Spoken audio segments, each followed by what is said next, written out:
Acompanhe agora mais um tema doutrinário do Evangelho de Jesus.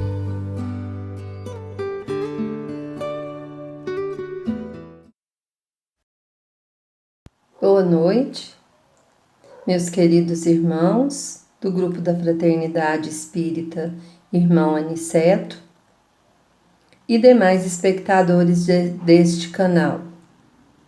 Primeiramente, vamos agradecer a Deus a oportunidade de nos reunirmos, mesmo que virtualmente, para refletirmos sobre a verdade, sobre o nosso propósito aqui na Terra, sobre a necessidade de evoluirmos, entendendo que são chegados os tempos e uma nova era se aproxima para aqueles que se prepararem. Daremos continuidade ao estudo do Evangelho segundo o Espiritismo, capítulo 1, Não vim destruir a lei, no item 8, que trata da aliança da ciência e da religião. O item 1 do capítulo 1 do Evangelho segundo o Espiritismo é uma passagem de Mateus sobre os dizeres de Jesus. Não penseis que eu tenha vindo destruir a lei ou os profetas. Não os vim destruir, mas cumpri-los, porquanto em verdade vos digo que o céu e a terra não passarão sem que tudo que se acha na lei esteja perfeitamente cumprido, enquanto reste um único iota e um único ponto. Mateus capítulo 5, versículos 17 e 18. Quando nós analisamos essas palavras de Jesus, nessa passagem, de Mateus, percebemos que Jesus claramente disse não ter vindo destruir o que o seu antecessor Moisés havia construído, havia feito. Jesus não veio destruir, ele veio sim complementar, trazer um entendimento mais amplo daquilo que Moisés trouxe, como o grande legislador e profeta que ele foi. Moisés foi um enviado de Deus, cumpriu o seu papel. Ele recebeu os 10 mandamentos no Monte Sinai e os complementou conforme o caráter e os costumes do povo da sua época. E na sua lei, na lei mosaica, nós encontramos, portanto, duas partes bem distintas. Uma, a lei de Deus, que foi recebida no Monte Sinai, que é formada pelos 10 mandamentos. E a outra parte, a lei civil ou disciplinar, que foi elaborada pelo Moisés, adaptando as leis àquele povo da sua época. Ele fez essa legislação para adaptar aqueles costumes, aquele modo de viver do homem da sua época que ainda não estava suficiente desenvolvido para compreender com toda clareza as leis divinas. Jesus, então, quando ele vem na Terra, depois de Moisés, numa época posterior, Jesus vem adequar a lei mosaica aos homens da sua época, da época de Jesus. Já um homem um pouco mais adiantado, já um pouco mais esclarecido, com mais sentimentos já. Então Jesus vem numa época posterior a Moisés para adaptar as leis de Moisés, aquelas leis que Moisés criou, para os homens já mais capazes de entender os ensinamentos divinos, das leis divinas. Jesus então veio cumprir as leis de Deus e modificar as leis criadas por Moisés, adequando essas leis a uma humanidade já melhor preparada um pouco.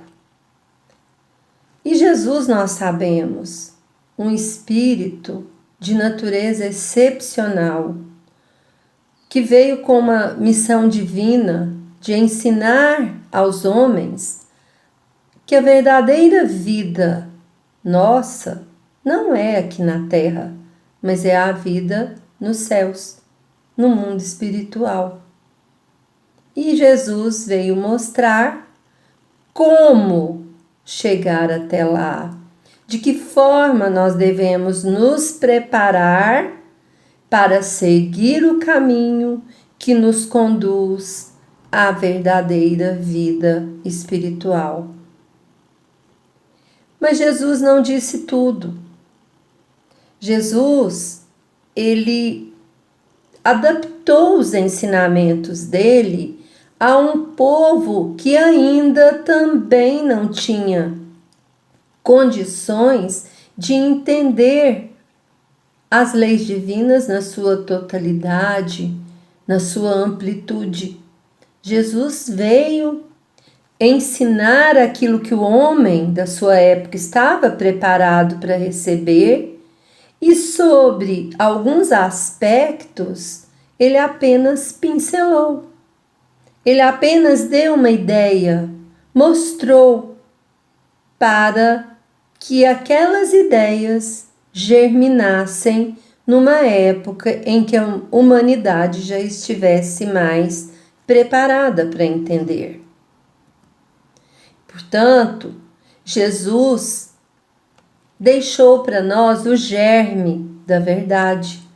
E esse germe, ele eclodiria, germinaria no futuro. Por quê?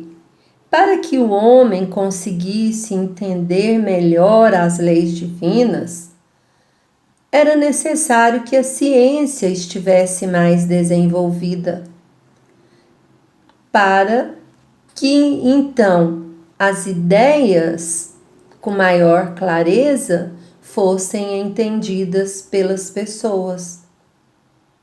Então, como tudo, no universo se encadeia através das leis divinas, o nosso Pai, ele provê tudo. Chega então a época em que a ciência desenvolve, abre novos campos e oportunidades ao pensamento e ao entendimento.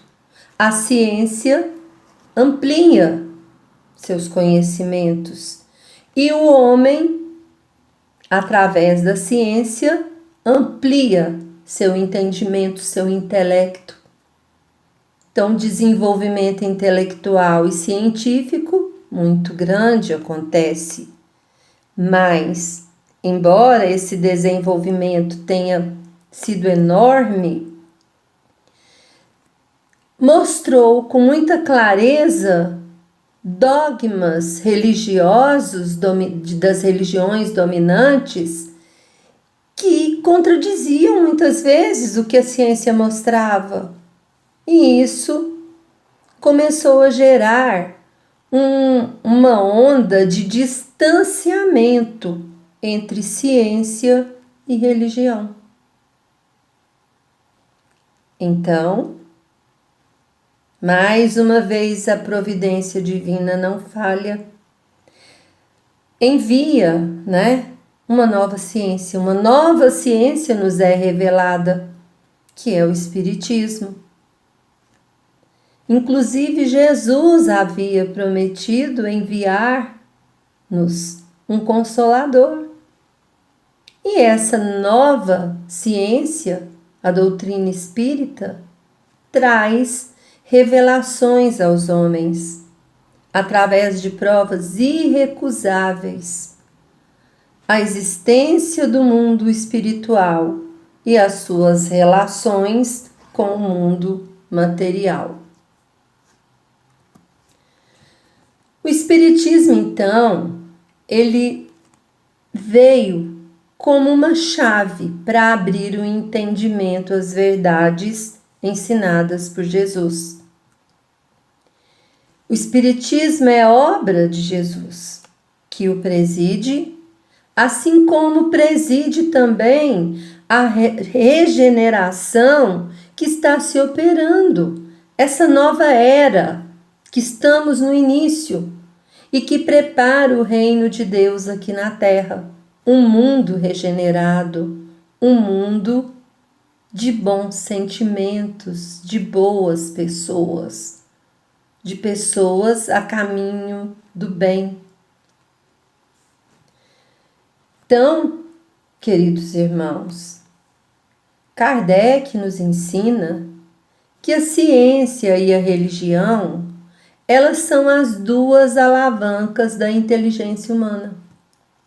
Uma revela as leis do mundo material e a outra as leis do mundo moral.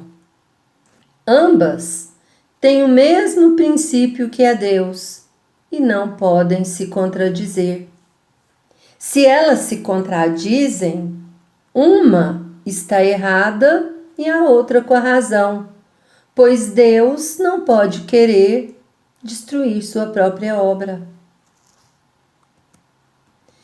A incompatibilidade que se pensou existir entre essas duas ideias se deve a erros de observação do próprio homem e ao exclusivismo, ao egoísmo, ao orgulho, que fazem com que o homem se ache dono da verdade, o que gerou sempre muitos conflitos, muita intolerância, muita incredulidade. É chegado então o tempo em que a ciência, deixando de ser materialista, deve dar conta de reconhecer o elemento espiritual. E a religião? Reconhecer e dar-se conta das leis orgânicas e imutáveis da matéria. Ambas se apoiando, caminhando juntas, crescerão e vão obter um poder inabalável de acordo com a razão e a lógica dos fatos. A ciência e a religião não se entendem até hoje porque encaram as coisas apenas sob seu ponto de vista e se repelem. É preciso um traço de união. E esse traço de união se encontra no conhecimento das leis que regem o mundo espiritual e as suas relações com o mundo corporal. Kardec compreendeu a importância dos ensinos espíritas na revelação do mundo espiritual, das suas leis, dos seus habitantes, da sua influência sobre o mundo material e os seres. Ele percebeu que com os estudos do Espiritismo, a ciência deixará de ser exclusivamente material, levando em conta também o elemento espiritual do homem. A religião, por sua vez, acompanhará as comprovações científicas, reconhecendo-as, aceitando-as, porque a ciência também tem origem divina. A religião vai deixar de preconizar milagres, porque milagres são derrogações das leis de Deus, e Deus não vai derrogar suas leis. Ele quer que elas sejam cumpridas. É necessário que as leis divinas sejam cumpridas e não derrogadas. E muitas religiões apregoam esses milagres, que na verdade nada mais são do que aplicações da lei de Deus. E que a ciência, sem o olhar espiritual da ciência espírita, ela não esclarece. Então ficam como fatos maravilhosos que nada mais são que comprovações das leis de Deus. Kardec afirma que a religião não mais desmentida pela ciência se tornará uma potência indestrutível, porque estará com a razão e não se lhe poderá opor à lógica dos fatos. Kardec também afirma que o Espiritismo ela é uma doutrina em evolução, como tudo que está no universo evolui, tudo evolui. E como a doutrina espírita é uma doutrina em evolução, ela jamais será ultrapassada, visto que se a ciência provar algo diferente do que ela diz, ela se modificará nesse ponto e acompanhará a ciência. Isso está na Gênese, no capítulo 1, item 55. Até hoje, todavia, Kardec não foi desmentido em nenhum único ponto. O contrário acontece. A ciência vai caminhando, chegando na direção da descoberta do espírito imortal. E os princípios, como reencarnação e influência do mundo espiritual sobre os encarnados, cada vez mais são aceitos por pessoas não espíritas. Em O Livro dos Espíritos, questão 917, Fénelon prevê: o espiritismo bem compreendido, quando estiver identificado com os costumes e as crenças, transformará os hábitos e as relações sociais. Carlos Rizzini, também, no seu livro Fronteiras do Espiritismo e da Ciência, afirma que Kardec sintetizou todos os conhecimentos numa só moldura, ao declarar que as leis da natureza fazem parte das leis de Deus e que as duas, ciência e religião, se completam, sendo uma indispensável ao progresso da outra. Rizzini ainda diz que o conhecimento que a ciência propicia gera condições ao desenvolvimento da fé, que precisa de conteúdo intelectual. Para crer, é preciso compreender, e que o método científico da experimentação e da observação usado por Kardec na codificação espírita se ajusta bem às finalidades religiosas, tendo provado a existência do espírito. Sendo a ciência a maneira moderna de obter conhecimento e a religião um sentimento, Emmanuel complementa: uma e outra se completam no processo de evolução de todas as almas para o Criador e para a perfeição da sua obra.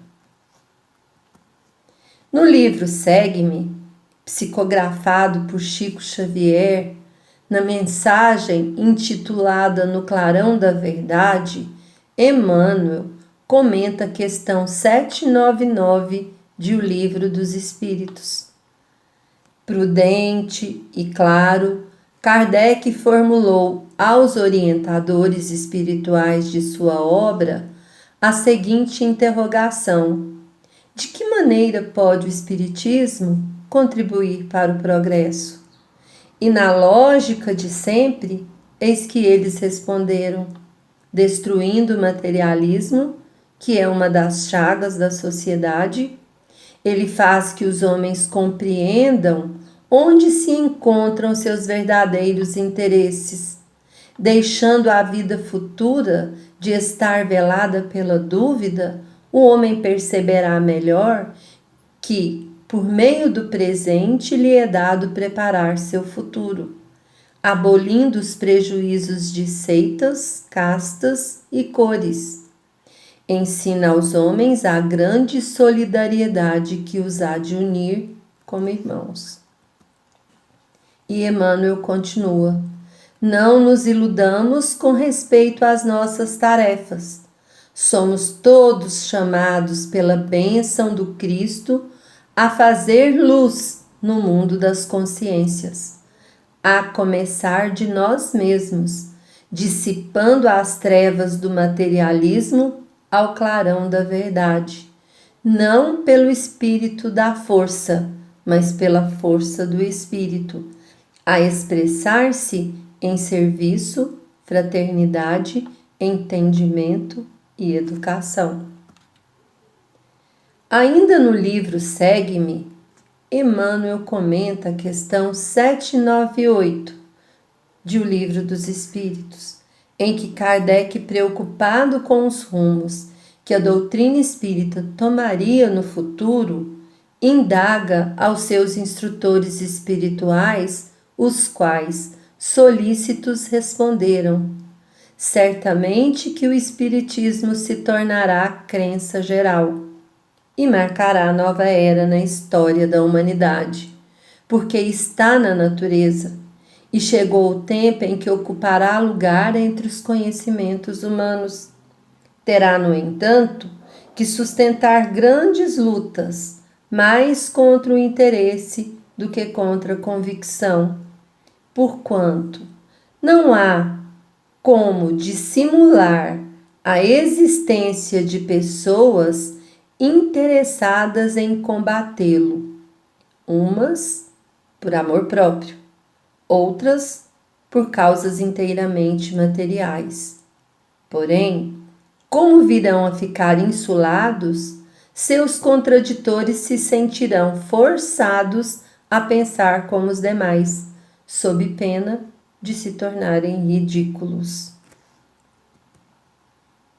E comenta Emmanuel: certifiquemo-nos, pois, de que na difusão dos princípios espíritas estamos todos em luta do bem para a extinção do mal, e de que ninguém alcançará a suspirada vitória sem a vontade de aprender e a disposição de trabalhar.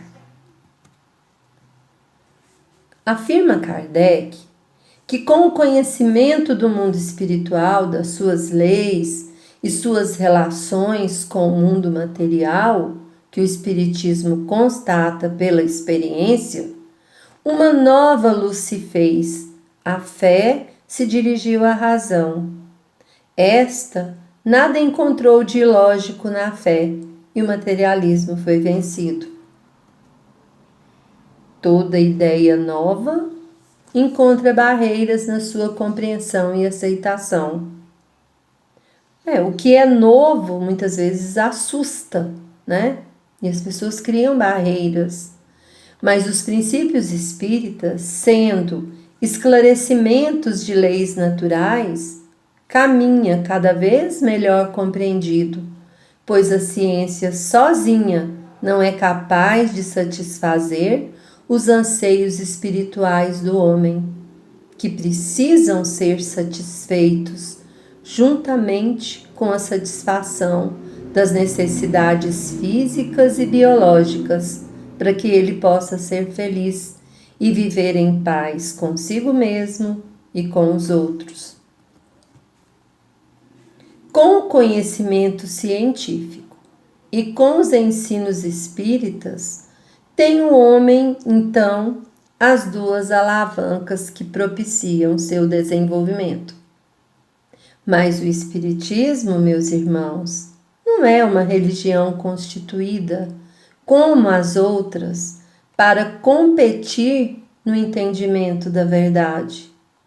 O Espiritismo é religião no sentido de levar os seus adeptos a terem um sentimento religioso de ligação com Deus, de elevarem-se acima das coisas materiais no desenvolvimento da sua espiritualidade, pelo uso da razão na aceitação das leis divinas e no esforço de melhorar-se a si próprio e melhorar o mundo em que vive. A fé preconizada pelo Espiritismo é a fé raciocinada, a fé dotada de conteúdo intelectual e submetida à luz da razão. Os princípios aceitos pelos adeptos da doutrina espírita são aqueles que são demonstrados com evidência ou aqueles que ressaltam logicamente da observação. A ciência, portanto, tem muito a ganhar com as revelações espíritas, que lhe ampliam o campo de ação no entendimento do mundo em que vivemos e os seus habitantes. Estamos no limiar da nova era para a humanidade. A nova era já se iniciou. Toda uma revolução moral está acontecendo, preparando os espíritos, trabalhando-os, transformando-os para esse mundo em que a Terra está se transformando. Nós estamos dentro dessa nova era, já no início. Estamos nesse processo de transformação. Olha a pandemia aí, que veio para trazer reflexões para nós, mudanças de comportamento inadiáveis para todas as pessoas. Então, estamos caminhando em direção a essa nova era, a esse novo mundo regenerado, para o qual a Terra está também se dirigindo. Então, inevitáveis modificações nas relações sociais ocorrerão. Ninguém vai poder se opor a isso. Estão nos desígnios divinos essas transformações, estão nas leis de Deus. Não tem como ir contra a lei de Deus. Portanto, nós estamos sujeitos a progredir além do progresso. E ninguém vai fugir disso. Então, isso é importante nós sabermos nesse momento, meus irmãos. E são essas reflexões que eu quis trazer para todos nessa noite, refletindo com vocês sobre isso, sobre a necessidade das mudanças que nós precisamos fazer em nós, das transformações, porque partindo de cada um procurando transformar-se para melhor, o mundo vai se transformar, a humanidade vai se transformar para melhor. E se transformando para melhor, o mundo vai ficar melhor, que é para isso que nós estamos aqui. Nós estamos aqui para evoluirmos. E os tempos são chegados. Estamos sendo convocados agora. Vamos despertar, vamos agir, vamos nos transformar para melhor. Que o Mestre Jesus possa então nos fortalecer, nos esclarecer, nos dar a força necessária para promovermos em nós essas mudanças tão inadiáveis, tão urgentes, às quais estamos submetidos. Que esse Mestre de amor e luz possa então estar conosco nesses momentos, nos auxiliando. Que assim seja. Boa noite.